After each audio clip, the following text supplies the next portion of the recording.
Jesus is Lord. And he was such a nice Jewish boy. Jesus changed my life, and he's still in the life-changing business. As Paul said, the love of Christ compels me. You know, Randy, I think most people don't realize how much darkness there is in the world. It can't be just coming to church and getting pumped up with a faith message. You and I are all going to have something of faith in us. Jesus died to save sinners, and you are a sinner. Hello and welcome to CrossTalk.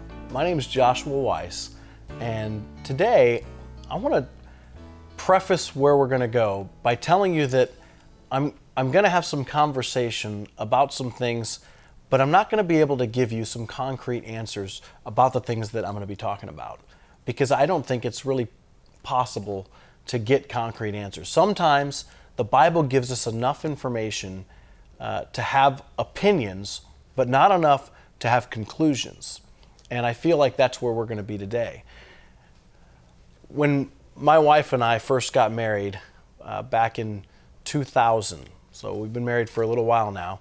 When we first got married, we had a lot of discussions like most newlyweds have about, you know, things that newlyweds talk about. You know, where do you want to grow old together? What do you want to? What kind of house do you want? How many kids do you want? And these conversations were pretty normal. The premarital counselor asked us these things, and of course we discussed these things. You know, how do you want to raise your kids? Do you want to raise with spanking them? Do you believe in spanking, or do you just give time out? And all these different types of things. And early on, we decided that we wanted to wait to have kids for a little bit of time. We actually had a little bit of a deal going on. I was saying, I want to wait till my friend gets married because I knew he was never going to get married. And so I'm like, give me 8 years. And she's saying, I want like 6 months and we better be, pregnant. And it was an interesting conversation. She ended up definitely winning because we were pregnant closer than what I was shooting for. We had our first child after we'd been married for 3 years. And during this time, I was in Bible school, and at Bible college, I had done a research paper it was Scripture and Ethics class, and this research paper was a paper on contraceptives.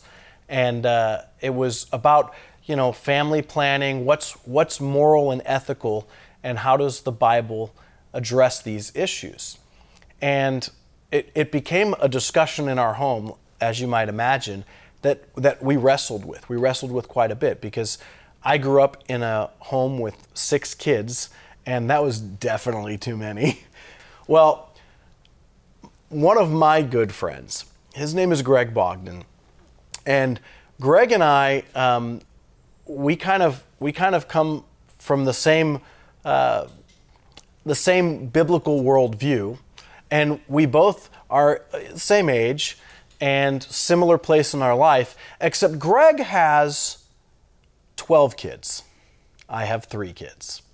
And so this is a conversation that me and Greg have had over the years, and I thought it would be fun just to bring you into the studio, let you hear some of this conversation, and then maybe draw some conclusions for yourself about where you are on this topic. And so after a short break, we're going to be back with my good friend Greg Bogden, the COO of Total Living International, and we're going to talk about some topics that you don't really hear talked about much on Christian TV. So stick around, we'll be right back.